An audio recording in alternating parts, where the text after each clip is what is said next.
أفاضل الناس أغراض لذا الزمن، يخلو من الهم أخلاهم من الفطن.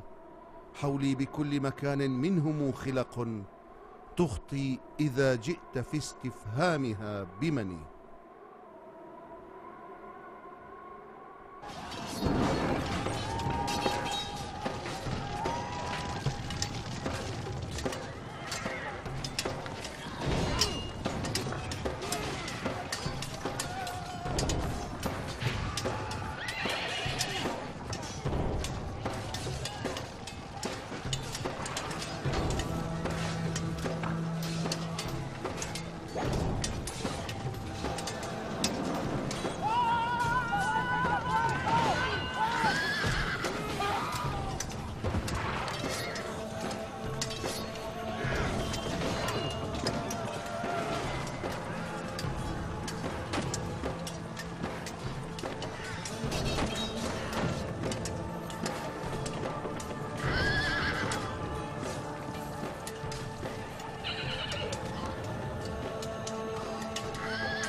كورتكين وجماعته نهبوا بغداد، والعامة يحاولون حماية أنفسهم. لماذا يفعل كورتكين هذا بي؟ ألم أسلمه قيادة الجيش والحرس؟ يا مولاي، هذا الجيش يحتاج إلى مال. ألم تعطهم المال الذي أخذته مني؟ أعطيت، ولكنهم مسلحون أقوياء، يرون ثروات العامة بين أيديهم. اسمع يا توزون، إذا استمر الأمر على هذا النحو ستخرب بغداد. في واسط لا تزال هناك قوة من البشكمين والأتراك والديالمة، إذا سمعوا رنين الدراهم شهروا سيوفهم في خدمتك. أسمعهم هذا الرنين.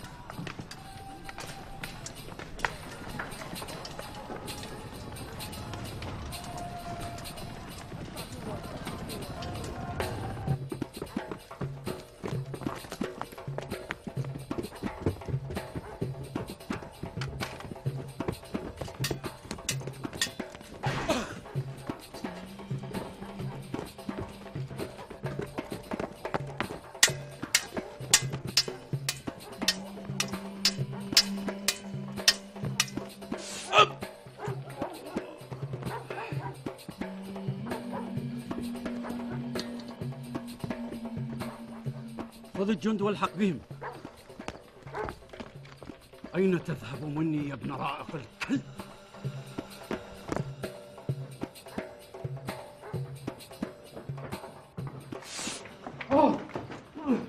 إلى أين تذهب بخليفتنا يا ابن رائق؟ اهربوا حيث يجعله يتفرج على موتك. ماذا تريدني أن أفعل به؟ افعل به ما تشاء فهو لك. خذوه.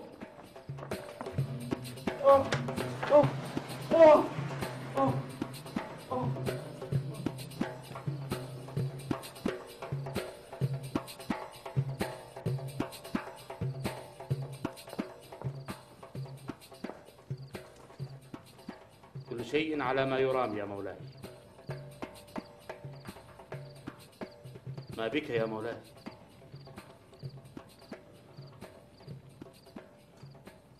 تصور أنني عينت كورتكين لقيادة الحرس والجيش وفعل ما فعل. أمور يصعب تصورها وفهمها. أفهم من هذا أنك أعطيت مالا لتوزون. نعم أعطيته، لم يكن أمامي إلا هذا. ادعو الله ألا ينقلب عليك توزون هذا.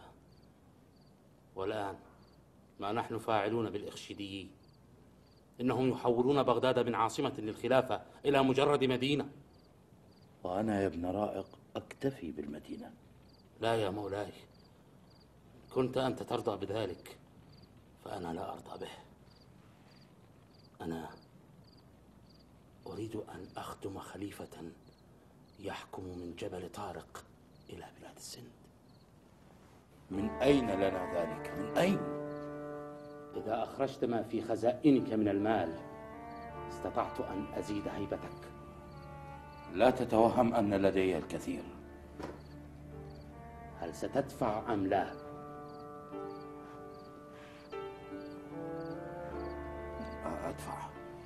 أدفع كل ما لدي. أنت تجلس في قصرك وتتركني أتصرف.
تعال يا أبا الطيب، تعال.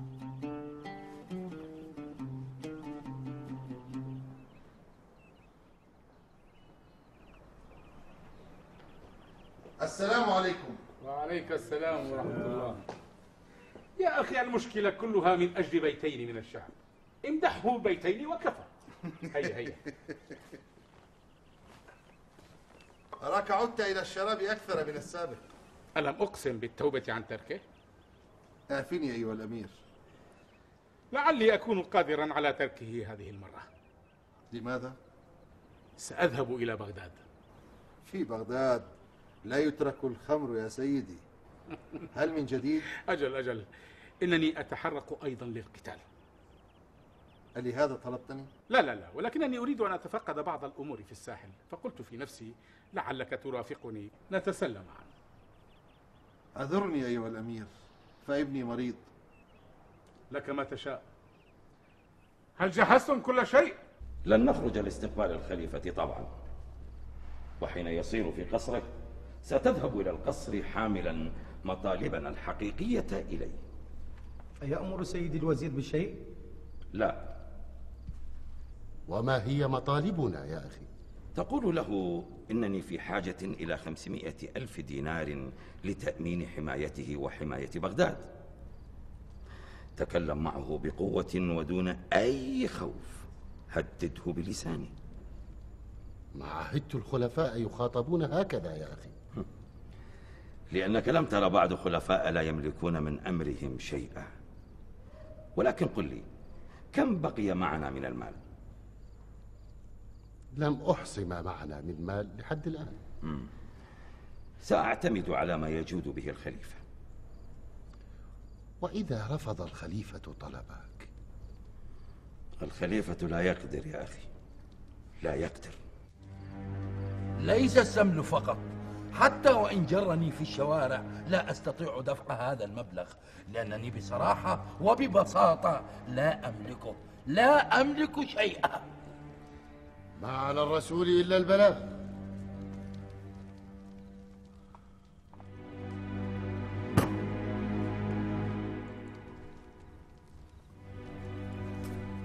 خشيت أن توافقه. علينا أن نغادر في هذا الليل قبل أن يحس بنا. لقد أرسلت في طلب ابن رائق وأظنه في طريقه إلينا. ما دام هذا الكلب يهدد بالسمل والحرق يجب أن أقوم بتجنيد أكبر قوة ضده، وإلى أن نخرج من بغداد يكون لكل حادث حديث. هيا.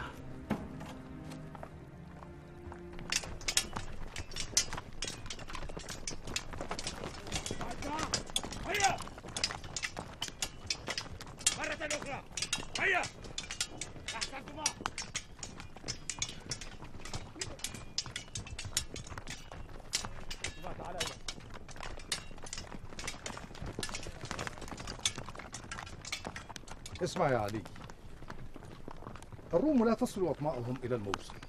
الذي يطمع في الموصل هو هذا الكلب ابن رائق. فإذا مكن الله من هذا الشيطان حللت مكانه عند الخليفة ومكنتك من جيش تصل به إلى البحر الأسود.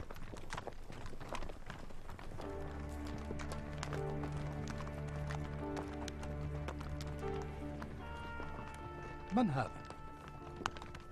هذا عدل من أنصار البريدي. وما الذي جاء به؟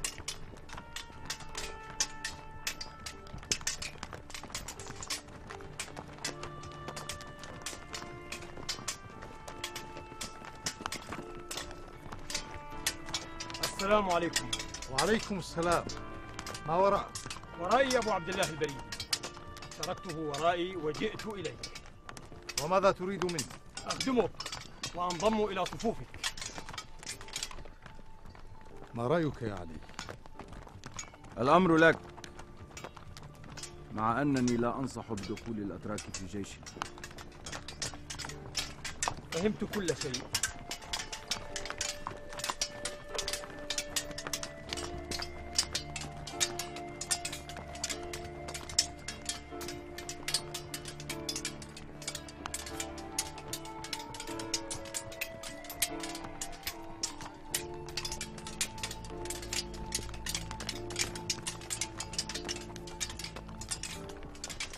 ما هو رأيك؟ أشم في الهواء رائحة لها طعم الدم. الحسن مقبل على أمر عظيم، وهذه فرصتنا أن نكسب ثقته. هيا.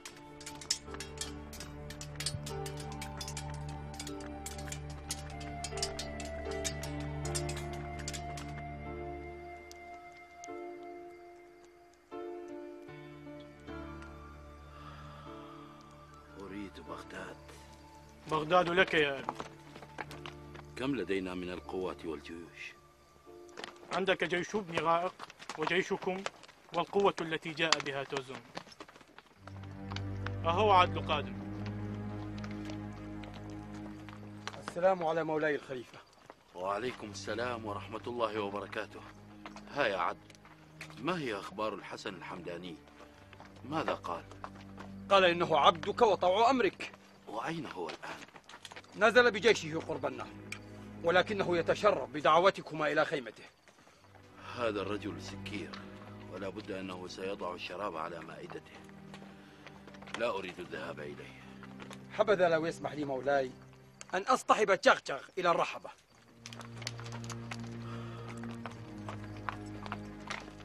أقبلت تبسم والجياد عوابس يخببن بالحلق المضاعف والقنا.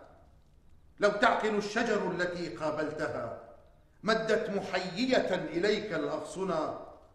طربت مراكبنا فخلنا أنها لولا حياء عاقها رقصت بنا. أحسنت. تفضل. أحسنت يا أبا الطيب.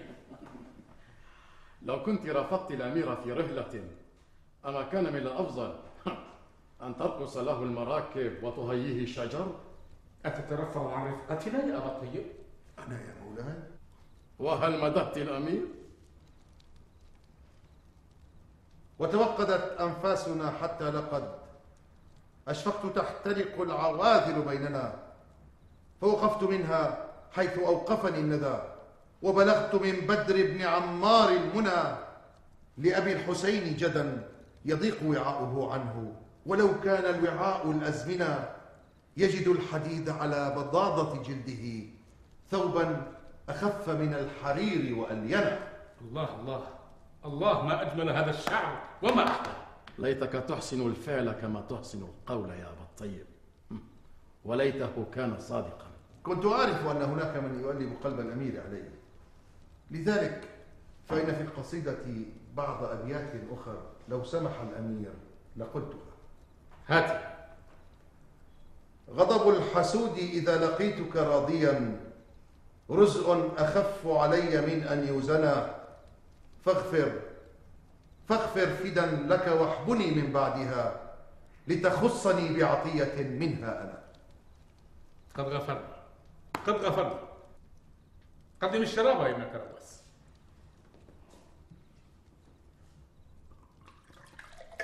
ومكايد السفهاء واقعة بهم، وعداوة الشعراء بئس المقتنى، فإنه المشير عليك في بضلة، فالحر ممتحن بأولاد الزنا.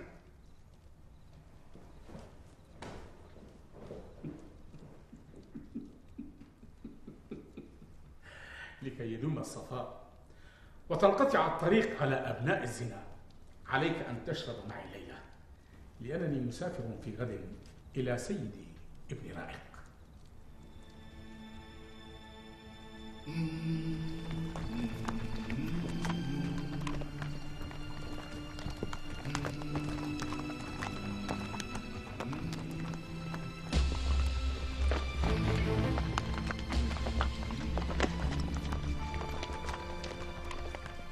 السلام على مولانا الخليفة. وعليكم السلام ورحمة الله وبركاته. ما وراءك؟ ورائي أن ابن رائق حاول قتل سيد الحسن الحمداني. أنا أعرف أنه واخد وحقير وأنه يفعلها، لكن ماذا حدث؟ اضطر مولاي الحسن لقتله. سلمت يداه. وقد أرسلني مولاي الحسن لأبلغكم أن ما جرى لن يؤثر على ولائه لكم. قل لسيدك عن لساني إنه كان وما زال موضع ثقتي، ولكن ألم يرسل معك شيئا من المال؟ لا أظن أن مولاي الحسن سيبخل بالمال إذا كان فيه ضمان طاعة الجيش لمولانا الخليفة. بإذن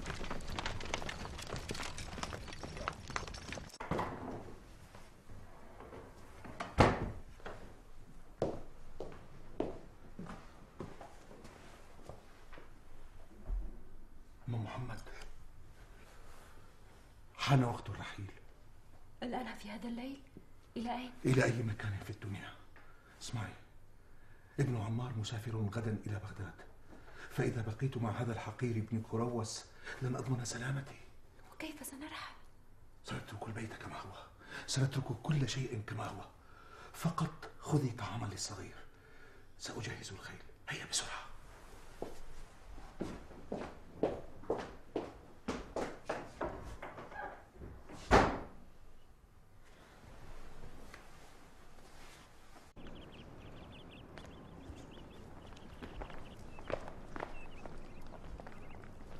هل جهزت العربة والخيل؟ نعم يا سيدي، كل شيء جاهز. اسمع يا ابن كروس، أعرف أنك لا تحب الرجل، ولكن لا أريد أن يلحق به أذى في غيابي. سيدي، لقد رحل أبو الطيب. رحل؟ كيف؟ لا أعرف يا سيدي، لقد جاء بعد منتصف الليل وترك لك هذه الرسالة. تفضل.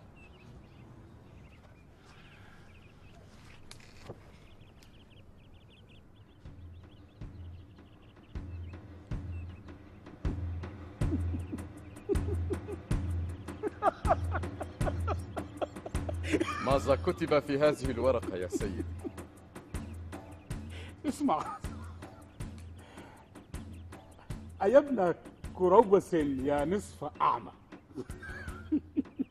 وإن تفخر فيا نصف البصير، تعادينا لأن غير لكن وتبغضنا لأن غير عوري فلو كنت امرأ يهجى هجونا، ولكن ضاق فخر عن مسيري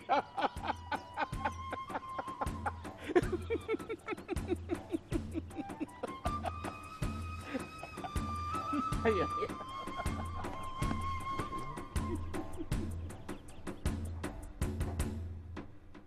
أوانا في بيوت البدو رحلي، وآونة على قتد البعير، أعرض للرماح الصم نحري، وأنصب حر وجهي للهجير، وأسري في ظلام الليل وحدي، كأني منه في قمر منير. عدوي كل شيء فيك، حتى لخلت الأكم مغرة الصدور، فلو أني حسدت على نفيس لجدت به لذي الجد العثور، ولكني حسدت على حياتي وما خير الحياة بلا سرور.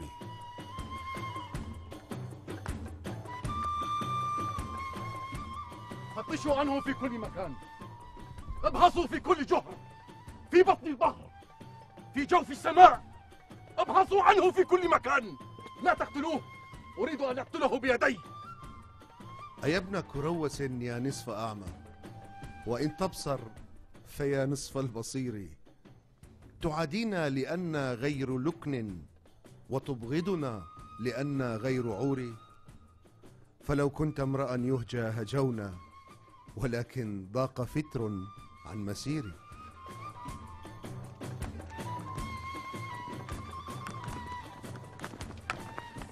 هل وجدتموه؟ لا يا سيدي.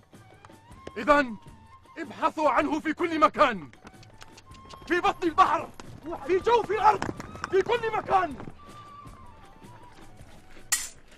يخرج الميل من المجمر محمرا متوهجا، فيمررونه بين جفني الرجل. أليس من العجائب أن مثلي يرى ما قل ممتنعا عليه، وتؤخذ باسمه الدنيا جميعا، وما من ذاك شيء في يدي.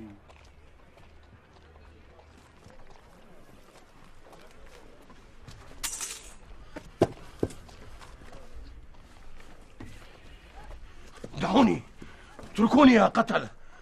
هذا ما آلت إليه الأمور. كلكم قتلة. أنا أبو الحسين البريدي، لا تقلق، سأريحك مما أنت فيه. لا شيء يريحني إلا الموت. اقتلني، اقتلني إذا كنت تريد أن تريحني.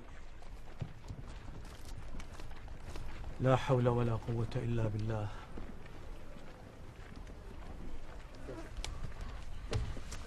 أو تنتظر شاعرا آخر؟ لا شك أنك سمعت بالمتنبي. طبعا أعرفه.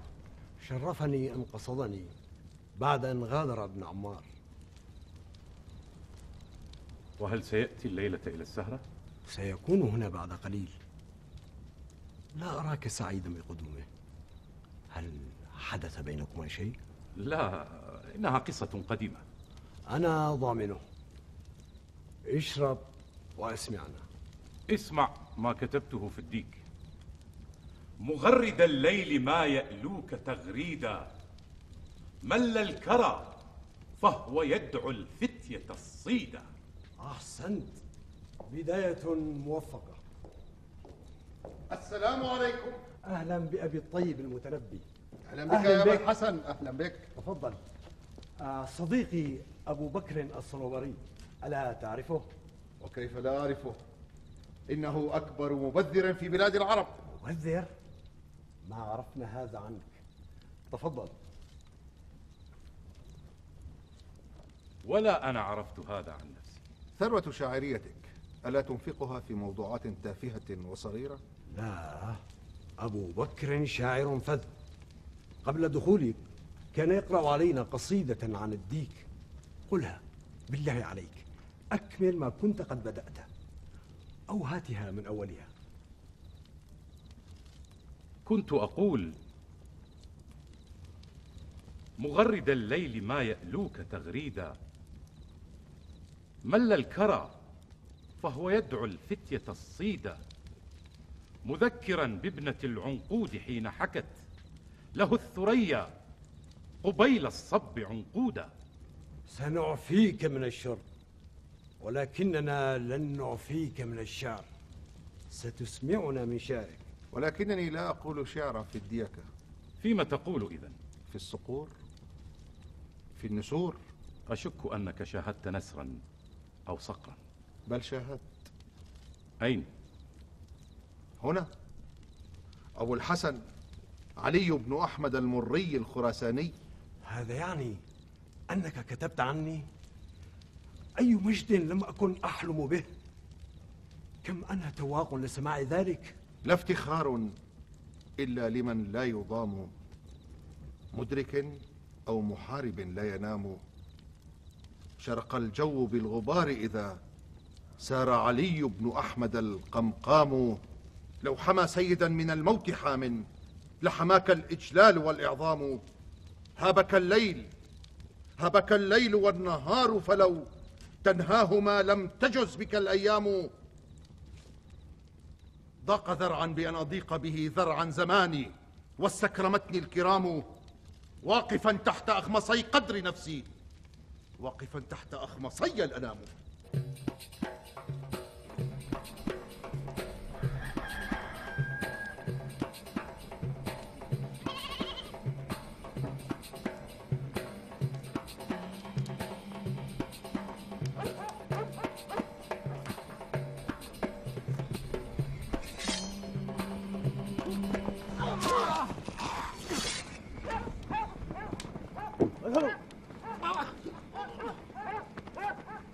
عبد الله، انجدني يا اخي عبد الله، انجدني يا اخي. إلى لعنة الله. انجدني يا عبد الله. يا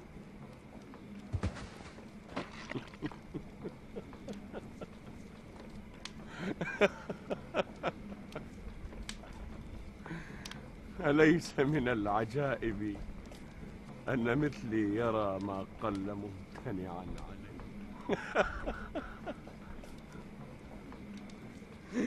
وتؤخذ باسمه الدنيا جميعا، وما من ذاك شيء في يده.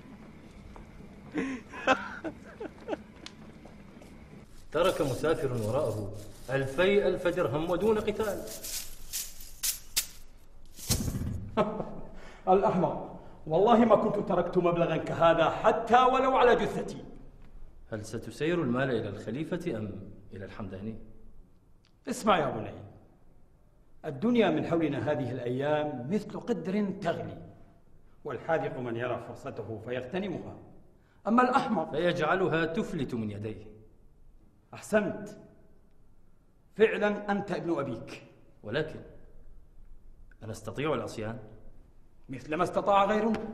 إذا نجح البريدي في هزيمة الحمدانيين والخليفة أصبحنا في أمان. ألا تقول لي ما هي خطتك؟ بالتأكيد. خذوا كل ما هو نفيس وجدير بالحمل. لم أكن أتوقع أن نصل إلى هذا الحد.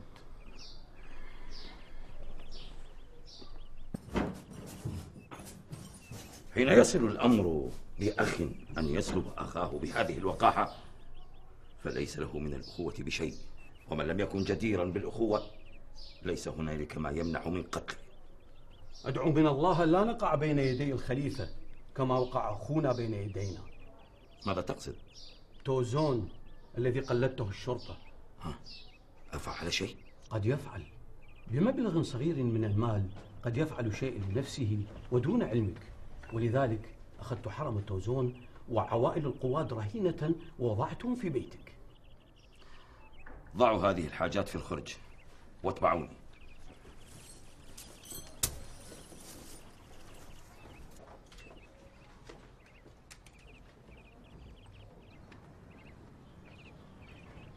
وما الذي منعك من قتله؟ أقتله، كيف أقتله وهو صيف بن عمار؟ لا بأس، لن يصعب عليك الوصول إليه وهو في جرش. لا، للخراساني مكانة خاصة لا أستطيع إيذاؤه. والحل؟ الحل تعال نشرب. أعيد الخليفة المتقي إلى بغداد على يد الحسن الحمداني وأخيه علي. أعادوه بقوة السلاح بعدما تمرد البريدي وتوزون وغيرهم من الخارجين عن طاعة الخلافة.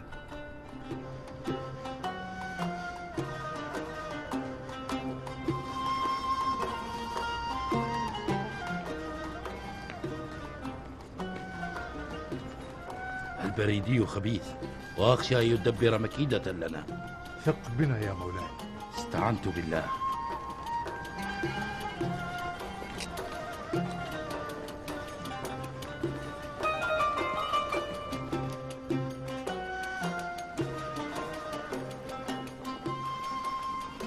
تفضل يا مولاي.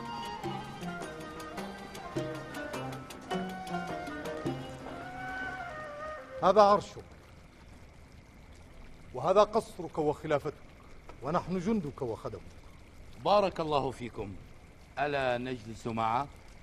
لن نهدأ حتى تهدأ لك بغداد. سأقوم أنا وأخي علي وخاصة جندي بتفقد الأمور والسهر على استتباب الأمن.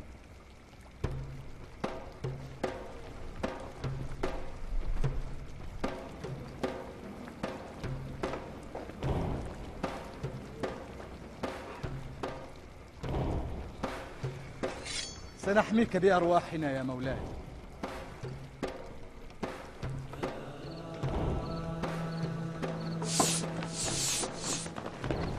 ارموا سيوفكم. هيا. عاد أمير المؤمنين المتقي إلى الخلافة.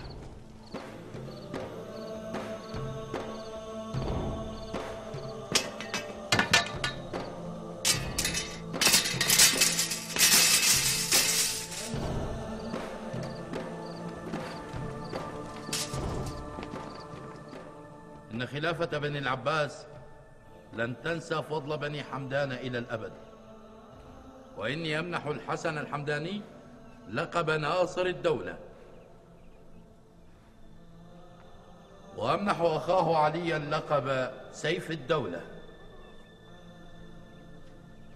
إنك تغمرنا بفضلك يا مولاي. تفضلوا تفضلوا.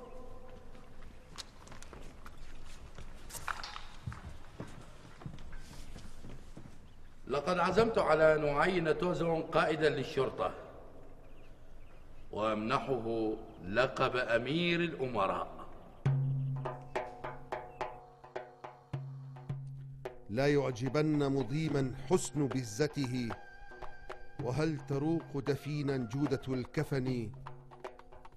فقر الجهول بلا قلب إلى أدب، فقر الحمار بلا رأس إلى رسن.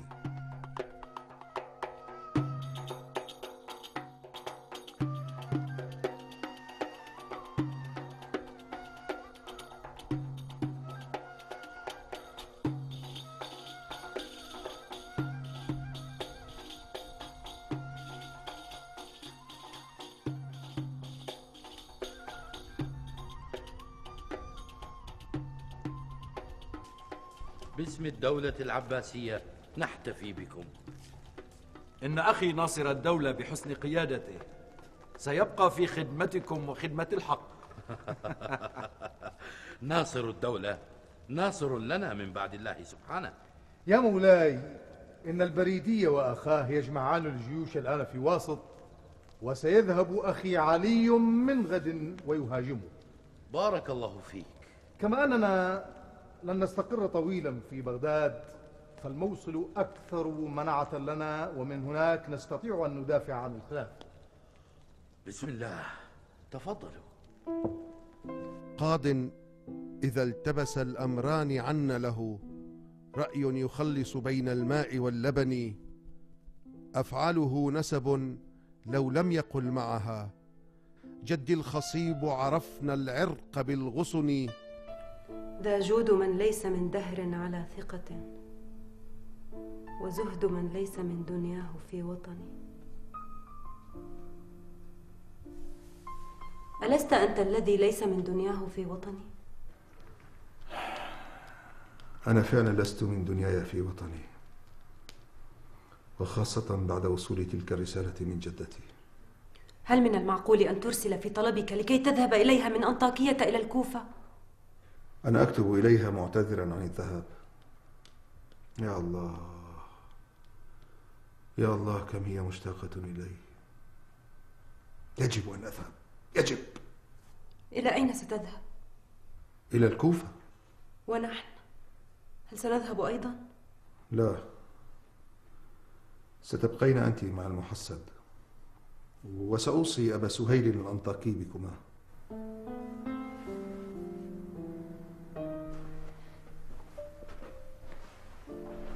أم محمد،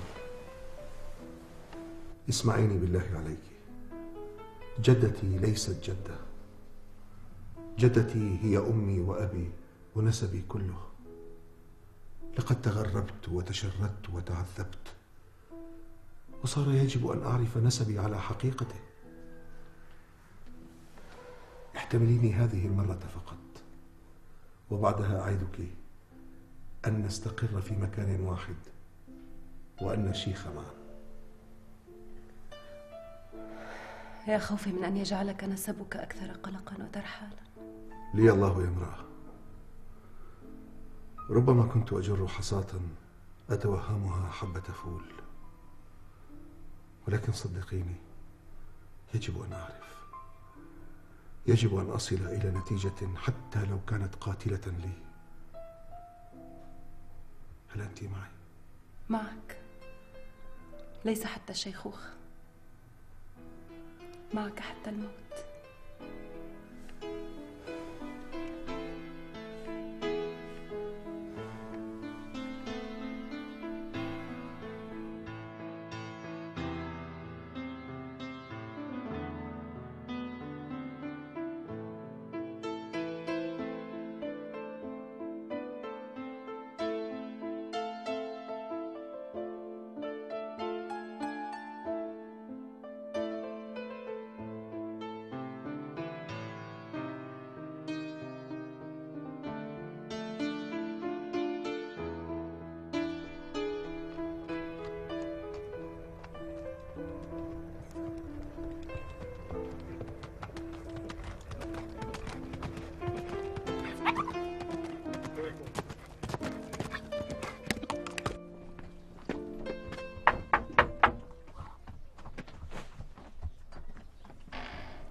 ما الذي أتى بك يا علي؟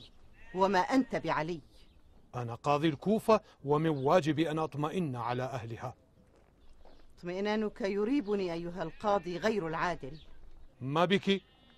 وكأن المتنبي يحرضك برسائله التي يرسلها إليك. وتتجسس علي وعلى حفيدي؟ أما يكفيك أنك تقتل الناس وتمشي في جنازاتهم؟ اطمئني، لن أسير في جنازتك، ربما قد نسيك الموت. يشرفني الموت وأنت بعيد عن جنازتي، ولكن سيأتي يوم يجيء فيه حفيدي ويمشي في جنازتك، هذا إن قبل. حفيدك تأخذه الأصقاع، فم يثرثر ويد تطلب العطايا. اذهب من هنا وإلا جعلتك للناس مهزلة. أبو الطيب سيفعلها ويأتي، وسأحكي له عما تفعله بنا. سأمنعه ولن أدع لسانه يطأ الكوفة.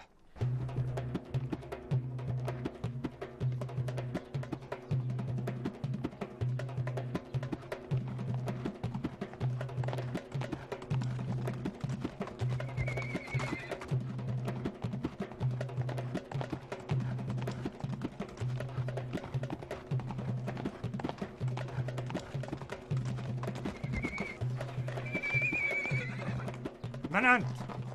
أبو الطيب المتنبي. أبو الطيب المتنبي، أهلا بك. ممنوع دخولك إلى الكوفة. ومن يستطيع منعي من دخول الكوفة؟ هذه مدينتي. القاضي التنوخي. قاضي التنوخي؟ ومنذ متى يملك الحق هذا الدعي الدجال؟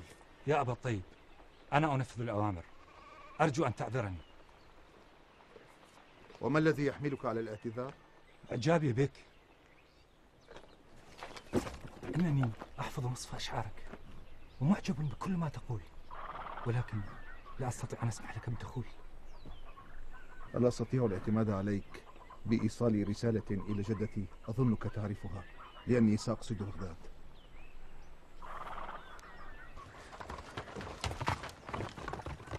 بالتأكيد، ولن أقصر في ذلك.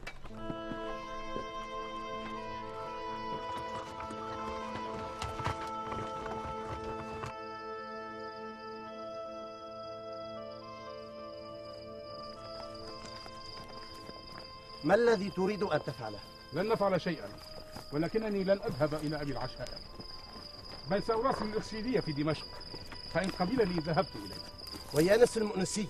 هذا كلبهم، وأنا لا أشرب إلا من رأس النبع. هيا أيها الجند، هيا ليذهب كل منكم إلى عمله. أنت تتلقى أوامرك ممن يعطيك المال، من الذي يعطيك المال؟ أنا، أليس كذلك؟ أنا وتوزون، وأوامرك مني ومن توزون. ما هذا الذي أسمعه يا جغجغ؟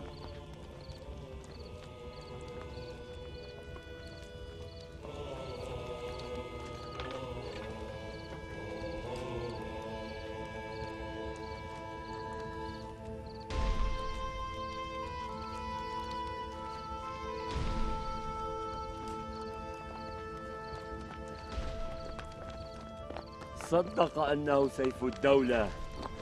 مولاي، هو سيف ولكنه متلوم.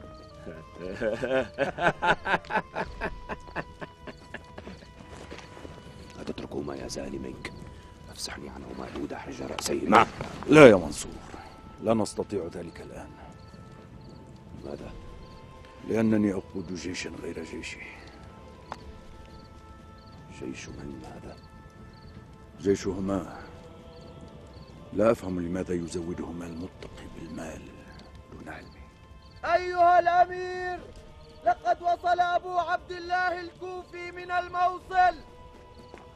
لماذا أرسل ناصر الدولة لأخيه هذا الرجل؟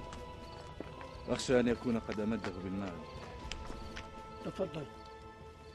وكم المبلغ كله؟ 2000 درهم و500,000 دينار.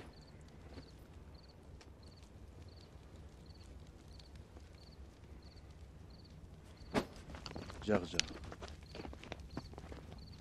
أرى أن فرصتنا قد حانت.